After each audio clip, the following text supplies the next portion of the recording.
Welcome to cosmic astromancy zen channel guys. Hope you all doing fine. आशा करती हूँ आप सभी स्वस्थ एवं प्रसन्न होंगे। तो चलिए निकालेंगे हमारे व्यूअर्स की करंट सिचुएशन। चलिए स्टार्ट करते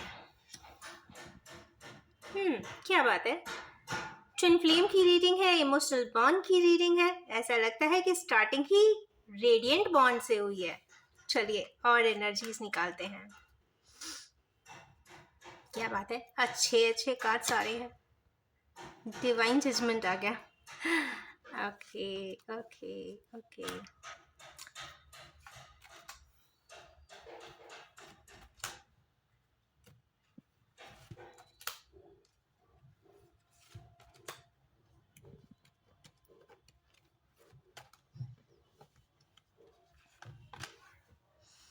ओके, लगता है कि हमारी इस रीडिंग में 3 मेजर अरकाना है आज के दिन और 2 एस हैं।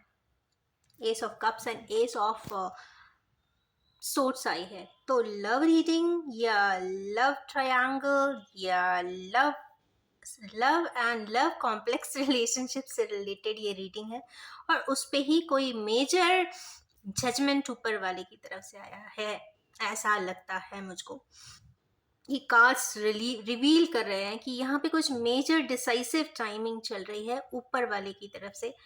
अब ऊपर वाला कॉस्मोस कह लीजिए, डेस्टिनी कह लीजिए, फेट कह लीजिए, या जिस भी भाषा में आप कहते हैं कि यहाँ पे इस जगह पे आकर कहते ना कि कोई चीज का बस नहीं चलता, होता वही है जो ऊपर वाला चाहता है। ऊपर वाला चाहता है या आगे की प्रोग्रेशन जो चाहती है, फिक्सिंग ऑफ द सॉल्यूशंस की जाती है। और ये जजमेंटल है, डिवाइन जजमेंट के थ्रू आ रहा है या डिवाइन इंटरवेंशन है, वो अपने हिसाब से बैलेंस कर देगी सिचुएशन।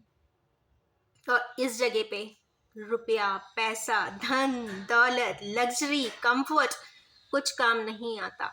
आप चाहे कितने भी फिनेंशियल स्ट्रेंथ में हो, कितना भी सॉलिड फाउंडेशन हो, यहाँ पे आकर सब एक तरफ हो जाता है क्योंकि आपका बस ही नहीं चलता। ये होता है डिवाइन इंटरवेंशन विद जजमेंट।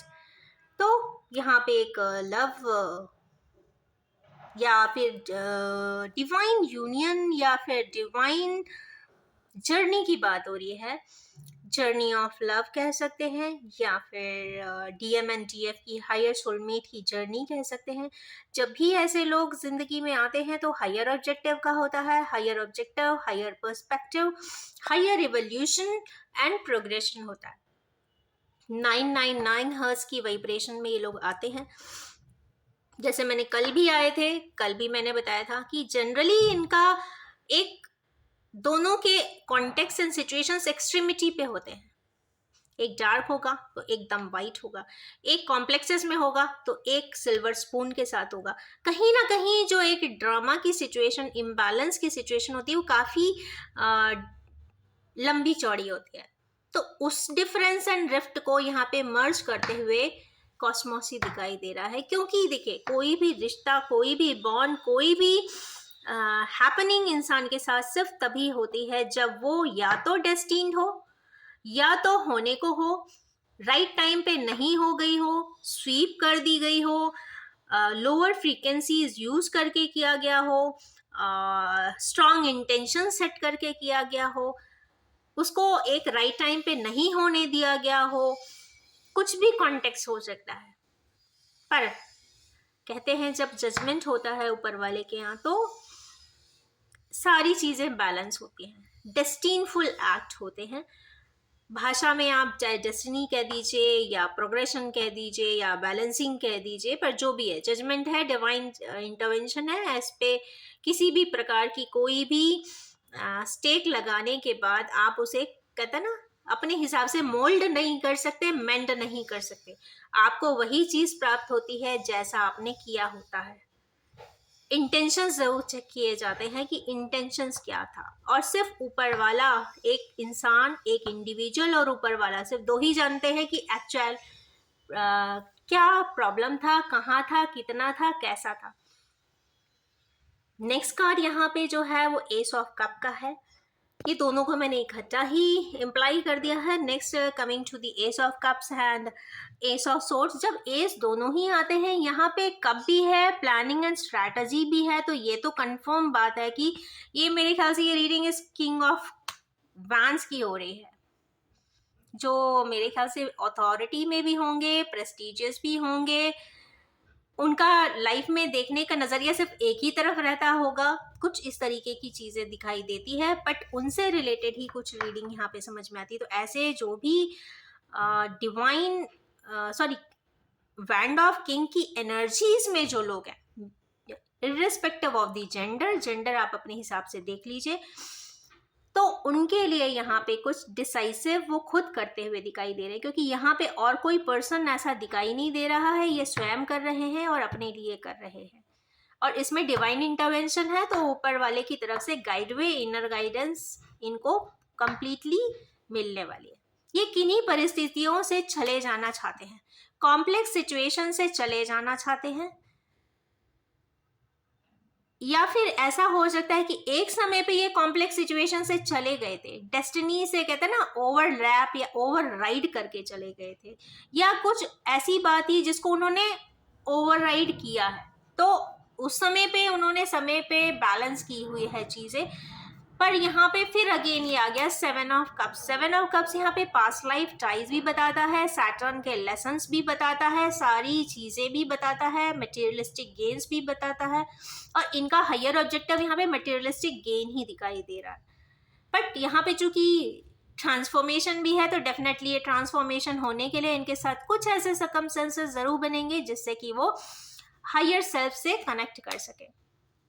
इस वक्त मुझे ऐसा लगता है कि ऐसे इंडिविजुअल्स के पास मैजिशियन की एनर्जी है। अगर आप या जो भी पर्सन मैजिशियन की एनर्जी में होगा, मतलब सारी अथॉरिटी के डिसीजन के अथॉरिटी आपको दी गई है, तो डेफिनेटली बहुत सोच समझ के वाइज डिसीजन लीजिए, अपनी इनर गाइडेंस लेते हुए करिए, सुनिए सबकी, बट करिए वो जो आपकी आत्मा चाहती है, क्योंकि आत्मा ही होगी जो आपको पुराने प्रारब्ध से रिलेटेड चीजों से कनेक्ट करवाएगी, irrespective of anything, caste, creed, financial differences, racial differences, societal differences, communitical differences, या फिर किसी भी तरीके का एज हो सकता है। तो यहाँ पे आपको पॉजिटिव रहना है, डिफरेंसेस को हटाते हुए अपनी कॉन्शियस से ही बात करनी है, सुनना सबका है। कहते हैं ना ऑप्शंस आप सबसे पूछिए, because many brains can give you many ideas सबसे लीजिए, और जो आपकी कोर आत्मा कहे आप उसे बिल्कुल कर दीजिए। देखिए बहुत हैवी कार्ड्स आ रहे हैं गाइस, और अभी भी हैवीनेस है, क्योंकि हैवी मूवमेंट बता रहा है। ये कहीं ना कहीं लॉर्ड शिवा के डिवोटी हो सकते हैं, या फिर लॉर्ड शिवा की एनर्जीज इनसे एसोसिएटेड है, और ये काफी ड्राइविंग पोजीशन में है, तो ये इन्हें ही ड्राइव करना है। कहते हैं ना पूरा कैरावन इनको ही लेके आगे की तरफ जाना है, इनके तरीके से भी जाना है। पर चूंकि यहाँ पे एक एनर्जी ऐसी डिवाइन वाली है, तो जो भी है वो राइट जस्टिफाइड भी इन्हीं को ही करना है। इसी के लिए कुछ ऐसे ही कॉन्टेक्स्ट के लिए यहाँ पे फैमिली से डिस्प्यूट होता हुआ भी दिखाई दे रहा है। जब ये वैंस आते हैं, 5 ऑफ वैंस, तो यहाँ पे फैमिली डिस्प्यूट्स स्पेशली दिखाई दे रहा है। और ये पर्सन विन इसलिए करेगा क्योंकि यहाँ पे इसका एक एस ऑफ सोर्ड्स भी आया है। He will take the initiative, he will take the wise decision in coherence with his own inner guidance. यहाँ पे कोई कहता है ना किसी और की बात नहीं सुनते हुए, या तो यहाँ पे डिवाइन इंटरवेंशन इनको ऐसे ही पाथवे बताएंगे जिस पे ये आगे चलेंगे और अपने वाइज डिसीजन लेंगे। पर ये याद रखिएगा कि अपनी ओरिजिनलिटी में बेसिकली रहिएगा, जो आप ओरिजिनल हैं, irrespective of any family lineage, financial abundance, radiations, popularity, इन सबको एक तरफ रखते हुए अपने आप की ओरिजिनलिटी में रहिए। बिकॉज इंटरवेंशन जजमेंटल के समय कोई भी तरीके की चीजों से आप बैलेंस सिचुएशन को नहीं कर सकते, तो ओरिजिनलिटी में जरूर रहिए। बिकॉज कॉपी तो दुनिया में हजारों मिल जाती हैं,